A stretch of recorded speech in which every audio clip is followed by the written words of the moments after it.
নাবালিকাকে শ্লীলতাহানির অভিযোগ এক বৃদ্ধ আবাসিকের বিরুদ্ধে। ঘটনায় আবাসনে বিক্ষোভ আবাসিকদের। ঘটনাস্থলে খড়দা থানার পুলিশ। সোদপুর পানশিলায় আবাসনের লিফটে এক নাবালিকাকে শ্লীলতাহানির ঘটনা ঘটল। আবাসনের লিফটে ঢুকে নাবালিকাকে শ্লীলতাহানির অভিযোগ। পানিহাটি পৌরসভার 18 নম্বর ওয়ার্ডের অন্তর্গত সোদপুর দক্ষিণ পানশিলা অঞ্চলের ঘটনাকে কেন্দ্র করে উত্তেজনা এলাকায়। প্রতিবাদে অভিযুক্ত বৃদ্ধের আবাসনের ঘরের সামনে বিক্ষোভ আবাসিকদের অভিযোগ, আবাসনের 4 তলায় বসবাসরত কমলেশ গাঙ্গুলি নামে এক বৃদ্ধ লিফটের ভেতরে এক নাবালিকাকে শ্লীলতাহানি করে। শুধু তাই নয়, ওই আবাসনের বসবাসকারী মহিলা ও নাবালিকদের ওপর উঠে এসেছে তার অশ্লীল আচরণের অভিযোগ। গোটা ঘটনার অভিযোগ জানানো হয়েছে খড়দা থানায়। ইতিমধ্যে এই বিষয়ে তদন্ত শুরু করেছে খড়দা থানা। গোটা ঘটনার পরিপ্রেক্ষিতে আতঙ্কে ভুগছেন ওই ফ্ল্যাটে বসবাসরত মহিলারা। ওই ব্যক্তির বিরুদ্ধে উপযুক্ত শাস্তির দাবিতে অনড় আবাসনের আবাসিকরা। আরো বিস্তারিত জানতে চোখ রাখুন আমার বাংলার পর্দায়। পরে তো আমার মেয়ে স্কুলে যায়, স্কুল যাচ্ছিল, আমার মেয়ে নিচে নামছিল। আমার মেয়ে যখন নিচে নামতে তার গাল টিপেছে, এখানে হাত দিয়েছে। 5 দিন করে সেকেন্ড দিন আমার মেয়ে আবার এখানে এই ওষুধের দোকানে আসছিল, এরকম শর্ট প্যান্ট পরে নেমেছে। ওকে বলছে কোথায় যাবে? বলেছে স্কুলে যেতে, ওষুধের দোকানে যাব। তখন ওনাকে এইরকম করে দেখছে, দেখে এরকম করে গালে হাত দিয়েছে। দিদি আমার মেয়ে ভয় খেয়ে গেছে, গিয়ে বলেছে আমি যে বাবু আর যাবি না ওর সঙ্গে, দাঁড়া আমি ওর ব্যবস্থা নেব, ওনার কি করা যায় দেখছি। এবং ইনি এইটা শুধু আমার মেয়ের সঙ্গে না, প্রত্যেকটা এখানে যারা কাজের মহিলা আছে তাদের সঙ্গে কাউকে লিফটে উঠতে দেয় না, সবার সঙ্গে বিহেভিয়ার খারাপ করে। উনি আজকে দীর্ঘদিন ধরে এরকম করে যাচ্ছেন। শুধু আমরা একটা প্রমাণের অপেক্ষা ছিলাম, ওনাকে হাতে নাতে ধরবো বলে, যে ধরলেই তবেই ওনাকে শাস্তি দিতে পারবো। হ্যাঁ, অবশ্যই সঠিক বিচার চাই। থানা আমাদের সঙ্গে কোনো কথা বলেনি, ওনার ঘরে ঢুকে গেছে, দরজা বন্ধ করেছে।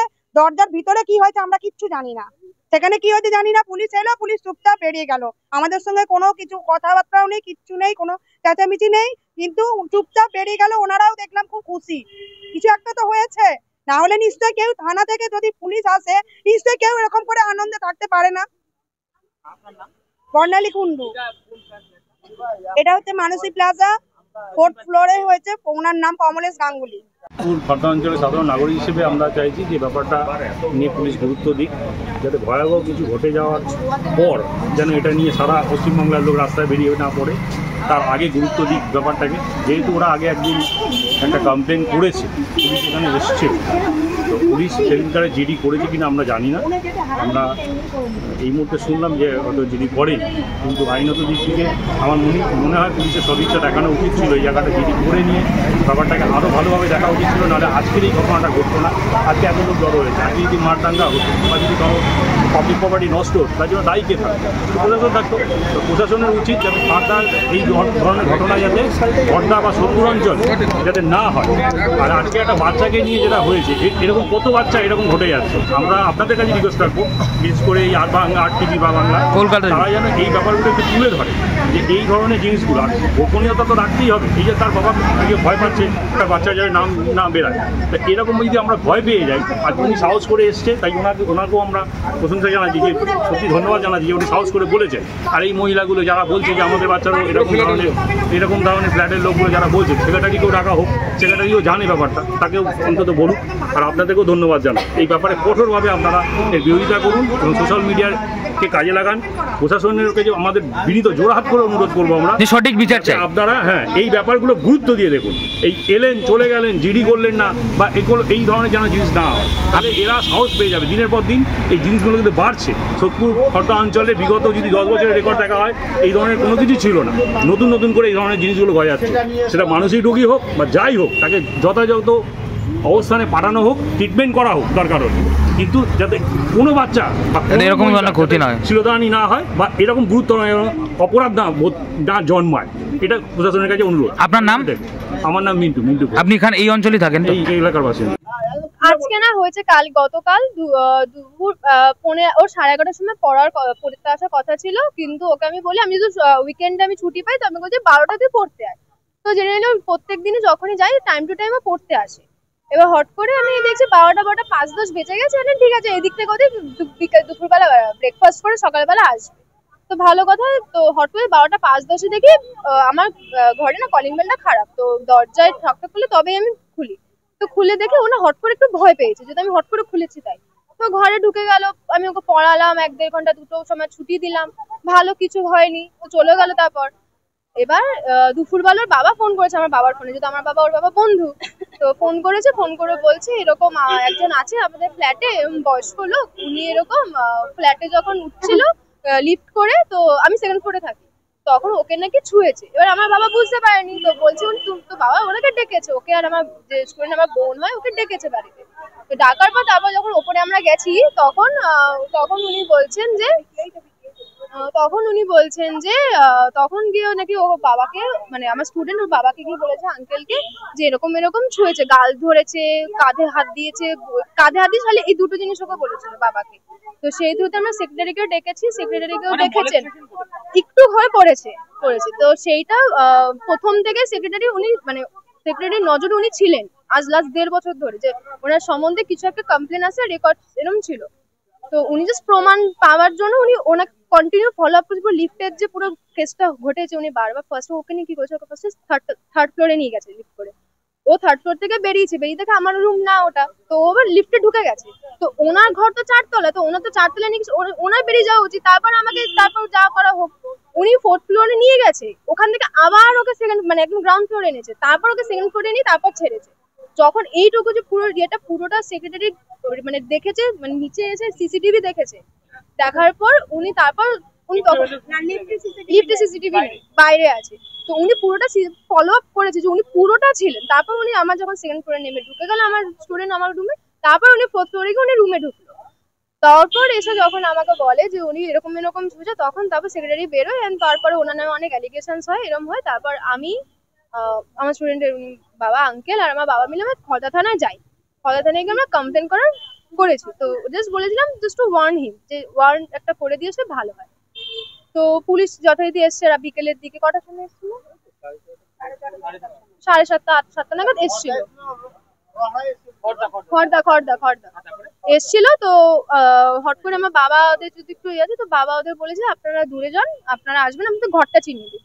তো এসে ওনাকে নিয়ে পুলিশদের নিয়ে উনি ঘরে ঢুকে গেছে। তো তারপর থেকে আপাতত আমরা কিছু জানি। তো আজকে আমরা সব পাড়ার লোক সবাই মিলে ডিসাইড করেছি যে ওনাকে একটা কিছু মানে লাইক অ্যাটলিস্ট কিছুটা মানে শিক্ষা দেওয়া উচিত।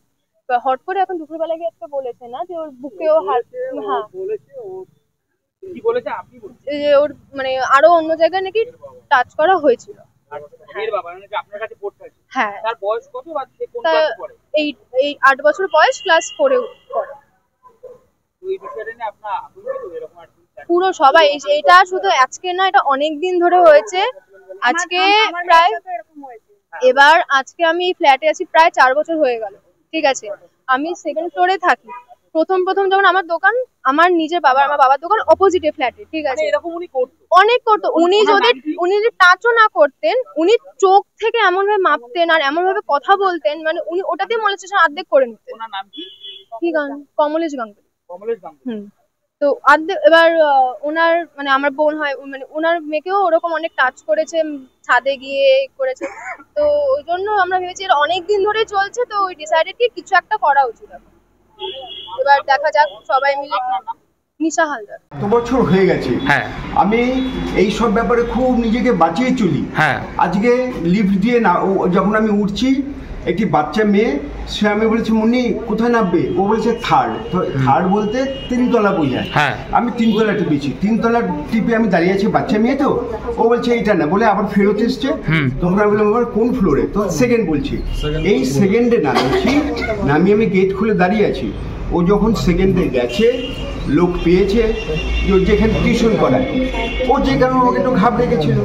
তো ও যখন টিউশনে ওখানে ঢুকে গেছে, এই যে এই ভদ্রলোকের মেয়ের কাছে পড়ে, তখন আমি আমি গেটটা বন্ধ করে চলে এসেছি। এইবার আমি যেটা করেছি সেটা আমি এরকম গাল টিপে বলেছি মুন্নি তোমার নাম কি, আমার নাম কি? আচ্ছা, আপনি যে সেকেন্ড ফ্লোরে প্রথমবার লিফটটা আপনার থার্ডে এলো, মেয়েটা ভুল, তারপর আপনি ফোর্থে নিয়ে গেলেন না, তার এলাকার লোকেরা বলছে যে সবাই বলছে আপনি ফোর্থে নিয়ে গেছিলেন, তারপরে লিফটটাকে যারা ফ্ল্যাটের লোকেরা বলছে আপনি ফোর্থে, এবং সিসিটিভিতেও ধরা পড়েছে, সেটা সিসিটিভিতেও ধরা পড়েছে আপনি ফোর্থে নিয়ে গেছেন, লিফটটা হোল্ড হয়েছে, তারপরে আপনি ওকে সেকেন্ডে নিয়ে এসেছেন, তার মধ্যে অনেকবার লিফটটা হোল্ড হয়েছিল। এই বিষয়টা নিয়ে কি বলবেন? আমি এই বিষয়ে বলছি, ফোর্থে নিয়ে গেছে কিনা আমার এখন ঠিক খেয়াল পড়ছে না, আমি সত্যি কথা। আরে সিসিটিভি তো ধরা পড়েছে। আচ্ছা, ধরা পড়ছে, হতে পারে। তো ও যেহেতু থার্ডের পর ফোর্থ ছিল লিফটটা, হ্যাঁ যেহেতু থার্ডের পর ফোর্থ ছিল, ফোর্থে উঠে এসছে, কিন্তু ও যাবে সেকেন্ডে বলেছে, সেই জন্য আমি আবার সেকেন্ডে চাপ দিয়ে সেকেন্ডে নিয়ে এসেছি। হ্যাঁ, তা আপনি ফোর্থে গিয়ে কি করছিলেন? ফোর্থ তো আপনার ফ্লোর। হ্যাঁ, আর ওই মেয়েটি তো 1.5 বছর ধরে এখানে পড়তে আসছে, আপনি তো জানেন যে তার ফ্লোরটা কোথায়। ওকে সেকেন্ড বলেছি বলে সেকেন্ডে নিয়ে গিয়ে ছেড়ে দিয়েছি। এই হ্যাঁ, তার মধ্যে কিছু করেননি আপনি? না না, কিছু না, খালি বলেছি ও যে মুন্নি তুমি কোন ক্লাসে পড়ো। এর আগেও প্রচুর বাচ্চা মেয়ে থেকে শুরু করে যারা কাজের লোক রয়েছে তাদের বিরুদ্ধে আপনি অসহযোগিতা করেছেন বলে অভিযোগ করছে, কি বলবেন এই বিষয়টা নিয়ে? না, এটার কোনো কিছু তথ্য প্রমাণ নেই, এটা বাড়িয়ে বললেই বলতে পারে। মানে আপনার কে ফ্ল্যাটের যারা থাকে তারা যেটা বলছে সেটা কি সম্পূর্ণ মিথ্যে? করেছেন আপনি, গার্জেনও না কিছু না, আপনি গাল ধরেছেন, সেটা ভালো হয়েছে, গায়ে হাত দিয়েছেন, এইগুলো ভুল কথা বলছেন। কি করেছেন এটা ভুল কথা। দাবি ত্যাগ এই চ্যানেল কোনো প্রচার করে না হিংসাত্মক, ক্ষতিকারক বা অবৈধ কার্যকলাপ। এই চ্যানেল দ্বারা প্রদত্ত সমস্ত বিষয়বস্তু শুধুমাত্র একটি শিক্ষামূলক উদ্দেশ্যের জন্য। ধন্যবাদ, শুভেচ্ছা টিম আমার বাংলা নিউজ।